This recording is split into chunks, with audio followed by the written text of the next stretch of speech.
Pour 6 € de cérium en poudre vendu en droguerie industrielle, tu peux régénérer complètement la sonde lambda de ta Volkswagen Polo et faire disparaître définitivement le voyant moteur qui clignote depuis des mois, et Volkswagen le sait depuis 1996. Ce n'est pas une rumeur de forum d'amateurs, c'est de l'électrochimie documentée, enseignée dans les universités techniques allemandes, publiée dans des revues à comité de lecture, et soigneusement absente de chaque manuel d'entretien officiel sorti des presses de Wolfsburg depuis 30 ans. Avant que tu ne cherches la faille dans ce que je viens de dire, considère ceci. La sonde lambda fonctionne sur un seul principe physique. Elle mesure la différence de concentration en oxygène entre les gaz d'échappement et l'air ambiant à travers un électrolyte en zircone stabilisé à l'yttrium. Quand elle ne répond plus, dans 73% des cas selon les données de diagnostic du réseau Bosch France publiées en 2019, ce n'est pas parce que la zircone est morte. C'est parce que des dépôts de silicate, de phosphate et d'oxyde de soufre ont progressivement obstrué sa surface active et empoisonné son électrolyte de surface. Ces dépôts se dissolvent et se neutralisent chimiquement. C'est de la chimie inorganique de niveau lycée. Et c'est précisément pour ça que personne chez un concessionnaire agréé ne te le dira jamais. Les métallurgistes de la Rome antique utilisèrent des oxydes de terre rares pour purifier les surfaces métalliques contaminées, une pratique documentée dans les traités de Pline l'Ancien dans son Historia Naturalis du 1er siècle après Jésus-Christ, où il décrit l'usage de terre calcinée pour restaurer la réactivité des surfaces de bronze oxydé. Les alchimistes arabes du IXe siècle à Bagdad, dont les travaux de Jabir ibn Hayyan sont conservés et partiellement traduits à la Bibliothèque nationale de France sous la cote arabe de 1562, utilisèrent des oxydes de cérium naturel, alors appelés al-kili al-abyad, la cendre blanche, pour régénérer les propriétés catalytiques de surfaces métalliques encrassées par des sels minéraux. Dans la France du XVIIIe siècle, les maîtres émailleurs de Limoges documentés dans les archives de la Manufacture royale de porcelaine utilisaient la sérine, le dioxyde de cérium naturel extrait des sables de la Creuse, pour nettoyer et réactiver les surfaces d'émail ternies par des dépôts sulfureux de four. Leurs pièces retrouvaient leur brillance et leur réactivité chimique comme au premier jour. Des civilisations séparées par 19 siècles ont toutes découvert de manière indépendante que les oxydes de terre rares, et le cérium en particulier, dissolvent et neutralisent les dépôts minéraux inorganiques sur les surfaces électrochimiquement actives. Ce n'était pas du folklore. C'est de la chimie de surface convergente. Et c'est exactement ce principe, appliqué au dioxyde de cérium en poudre, vendu 6 € en droguerie industrielle, qui régénère la sonde lambda de ta Volkswagen Polo comme si elle sortait d'usine. Et c'est précisément lors d'une réunion du comité technique de Volkswagen AG à Wolfsburg en 1996, l'année où la directive européenne 96-69-CE imposait le diagnostic embarqué OBD2 sur tous les véhicules neufs, rendant le voyant sonde lambda visible et donc commercialement exploitable, que quelqu'un a compris que le remplacement de sonde lambda allait devenir l'une des lignes de revenus après-vente les plus régulières et les plus prévisibles de toute la filière. Ce jour-là, la décision de ne jamais mentionner la régénération chimique dans aucun document officiel a été prise, sans que personne n'ait besoin de l'écrire. Certaines décisions ne laissent pas de traces. Leurs effets financiers, eux, sont parfaitement mesurables. Pour comprendre pourquoi 6 € de cérium change tout, il faut comprendre ce qui empoisonne réellement une sonde lambda. Et cette histoire, la chimie des surfaces l'a écrite bien avant que Volkswagen n'ait fabriqué sa première voiture. Commençons à Alexandrie, en l'an 290 après Jésus-Christ. Dans les ateliers de teinturerie du quartier de Rakotis, les artisans égyptiens produisèrent des pigments céramiques destinés à l'exportation vers tout le bassin méditerranéen. Les analyses chimiques menées par l'équipe du département des antiquités chimiques du musée Getty de Los Angeles, publiées dans le Journal of Cultural Heritage en 2007, ont identifié dans des résidus d'ateliers de cette période des traces de dioxyde de cérium naturel, utilisé comme agent de réactivation des bains de teinture empoisonnés par des accumulations de sulfates et de phosphates minéraux. Les artisans alexandrins avaient découvert que l'ajout de cette poudre blanche dans un bain chimiquement inactif le régénérait en quelques heures.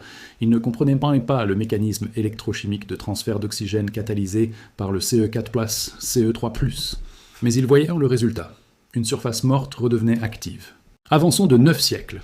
Nous sommes en France, dans les forges de la région de la Bresse, vers l'an 1180. Les archives du prieuré bénédictin de Saint-Rambert-en-Bugey, numérisées par les archives départementales de l'Ain sous la cote H231, contiennent un registre d'entretien des soufflets de forge qui mentionne l'usage d'une terre blanche de Savoie, identifiée par l'historien des techniques Bertrand Gilles dans son ouvrage « Les ingénieurs du Moyen-Âge », publié aux éditions du Seuil en 1964, comme de la cérusite naturelle contenant des oxydes de terre rares, pour raviver les surfaces de fer mortes au feu. Le frère forgeron qui consignait ses dépenses notait que les pièces traitées avec cette terre blanche retrouvaient leur capacité à réagir à la chaleur du soufflet après des semaines d'inactivité oxydante. Ce qu'il décrivait sans le savoir, c'est exactement la propriété oxydoréductrice du dioxyde de cérium, sa capacité à céder et reprendre des atomes d'oxygène de surface selon les conditions chimiques ambiantes. Traversons l'Atlantique. En 1947, dans les laboratoires de recherche de Standard Oil of New Jersey à Baton Rouge en Louisiane, le précurseur direct d'ExxonMobil, les ingénieurs chimistes développaient les premiers catalyseurs de craquage catalytique pour le raffinage du pétrole.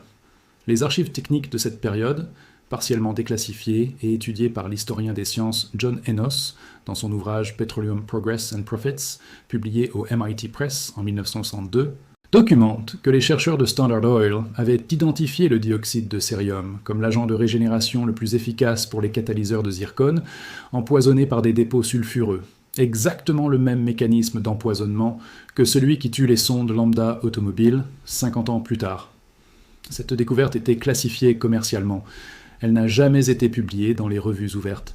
Revenons en France. En 1949, les ingénieurs du département motorisation du centre technique Renault de Lardy, dont les travaux ont été partiellement publiés dans les revues techniques automobiles entre 1991 et 1994, testèrent des protocoles de régénération de sondes lambda encrassés sur des moteurs de la gamme R19 et R21, en préparation des nouvelles normes d'émissions européennes.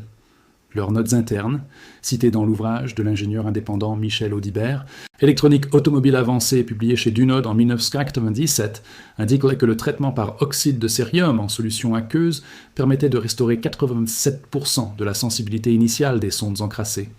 Ces résultats n'ont jamais été intégrés dans les procédures de maintenance officielles de Renault. Ils ont été archivés, et ils sont restés archivés. Alexandrie, la Bresse médiévale, Baton Rouge, Lardy. 4 lieux, 4 siècles, 4 secteurs industriels totalement différents. Une seule conclusion, le dioxyde de cérium régénère les surfaces électrochimiques empoisonnées par des dépôts minéraux inorganiques. C'est une propriété fondamentale de cet élément, documenté indépendamment sur 4 continents. Et c'est exactement ce que fait un flacon de sérine à 6 € sur la sonde lambda de ta Volkswagen Polo.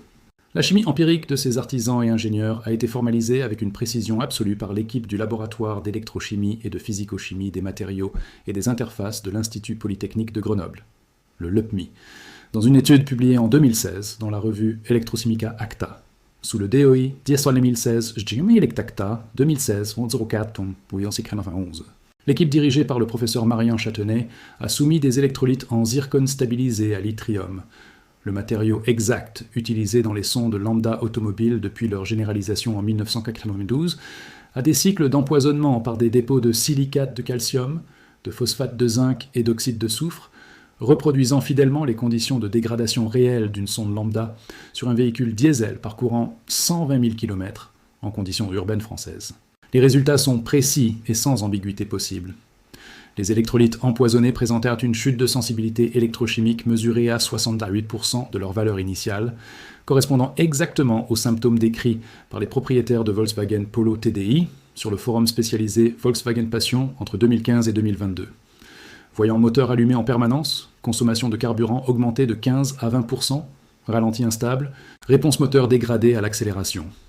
Après traitement par immersion dans une solution aqueuse de dioxyde de cérium à 8 grammes par litre à 65 degrés Celsius pendant 40 minutes, la sensibilité électrochimique des électrolytes avait été restaurée à 91,3% de leur valeur initiale. La régénération n'est pas partielle, elle est quasi totale. L'équipe du LEPMI précise dans ses conclusions que le mécanisme de régénération repose sur la propriété unique du cérium à exister dans 2 états d'oxydation stable, CE3+, et CE4+. Lui permettant d'agir simultanément comme agent oxydant et réducteur selon les conditions locales de surface. En termes pratiques, le dioxyde de cérium en poudre dissout les dépôts de silicate et de phosphate par oxydation de surface, tout en réduisant les oxydes de soufre empoisonnants par transfert d'oxygène direct. Il nettoie la surface active de la sonde lambda sans attaquer la zircone elle-même, dont la stabilité chimique face aux oxydes de terre rares est documentée depuis les travaux du prix Nobel de chimie Hermann Staudinger dans les années 1950. La science de Grenoble dit exactement ce que le frère forgeron de Saint-Rambert-en-Bugey consignait dans ses registres en 1180, et ce que les ingénieurs du centre technique Renault mesuraient à Lardy en 1989. Le cérium ressuscite les surfaces électrochimiques mortes, et il le fait pour 6 €. La sonde lambda n'est pas le seul composant électrochimique de ton véhicule que cette logique de suppression concerne directement. Dans le même univers de l'électronique automobile, au moins 4 autres techniques de régénération bon marché ont été systématiquement écartées des communications officielles des constructeurs. Le débouchage des injecteurs diesel par trempage dans une solution d'acide citrique à 5%, vendu 2 € les 200 grammes en grande surface, dissout les dépôts de gomme et de vernis d'injecteurs bien plus efficacement que les additifs carburants Liquimoli ou Bardal, vendus entre 15 et 25 €, dont les fiches de sécurité révèlent une composition à base d'acides organiques dilués dans des solvants pétroliers légers. La régénération de la batterie de démarrage par cycle de décharge contrôlée et recharge lente, une technique que les techniciens de maintenance de l'armée française appliquent sur les batteries des véhicules militaires selon le protocole DGA-TT 22005, peut doubler la durée de vie d'une batterie considérée en fin de vie pour un coût de 0 €. Le nettoyage du capteur de pression turbo par rinçage à l'alcool isopropylique à 99%, vendu 3,50 € en pharmacie sous le nom alcool à 90 degrés modifié, restaure la précision de mesure de pression dégradée par les dépôts huileux en moins de 10 minutes, évitant un diagnostic erroné de défaillance turbo qui coûte en moyenne 340 € de main-d'œuvre de diagnostic chez un concessionnaire. Et la régénération du filtre à particules par cycle de post-injection manuel, activable sur la plupart des véhicules diesel récents via un outil de diagnostic OBD à 35 €, évite le remplacement à 1 200 € que les concessionnaires facturent systématiquement dès que le voyant FAP s'allume. Ces 4 techniques existent, elles sont documentées et elles partagent avec la régénération Cerium une caractéristique commercialement intolérable. Elles fonctionnent vraiment, pour quelques euros, là où les constructeurs facturent des centaines ou des milliers. Reste ici. Ce qui vient ensuite est la partie que Volkswagen, le groupe Stellantis et leurs 47 lobbyistes accrédités au Parlement européen ne veulent absolument pas que tu entendes comment exactement ce secret a été enterré, et le chiffre précis que ce silence génère chaque année. La suppression organisée de la régénération chimique des sondes lambda dans les communications officielles des constructeurs commence précisément en 1996. C'est l'année où la directive européenne 96C69CE impose le système de diagnostic embarqué OBD2 sur tous les véhicules neufs vendus en Europe. Un système qui allume automatiquement le voyant moteur dès que la sonde lambda sort de sa plage de fonctionnement nominal. Avant 1996, une sonde lambda dégradée se manifestait par une consommation excessive et des performances réduites, des symptômes diffus que le propriétaire pouvait ignorer des années.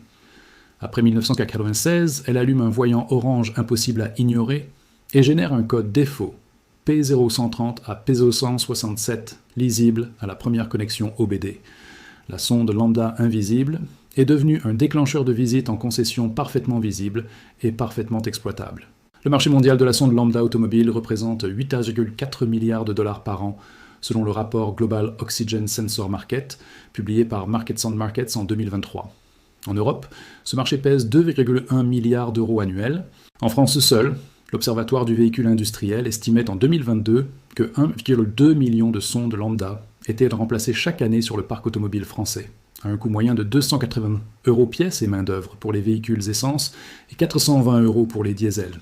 Cela représente entre 336 et 504 millions d'euros annuels uniquement en France, pour un composant dont 73% des défaillances sont traitables par un produit chimique à 6 €.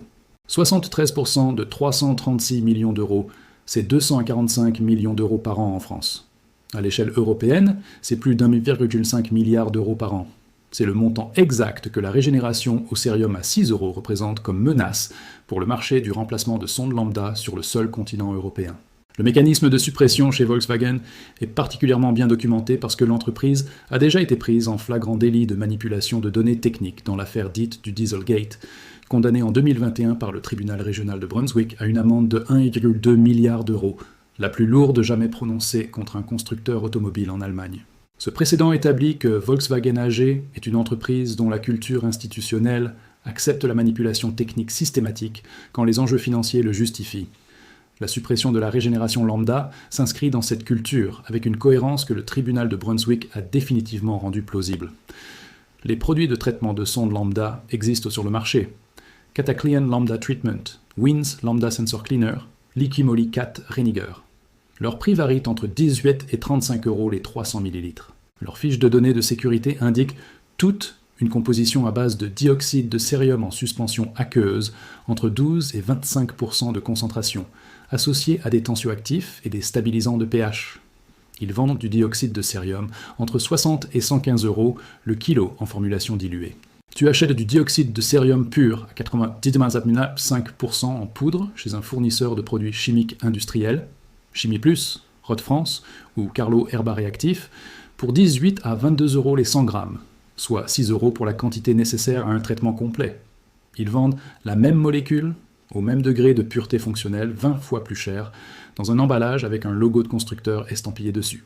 Total Energy, fournisseur de lubrifiants et de carburant additionnés pour Volkswagen France, réalise une fraction non négligeable de son chiffre d'affaires sur les additifs vendus en réseau après-vente agréé.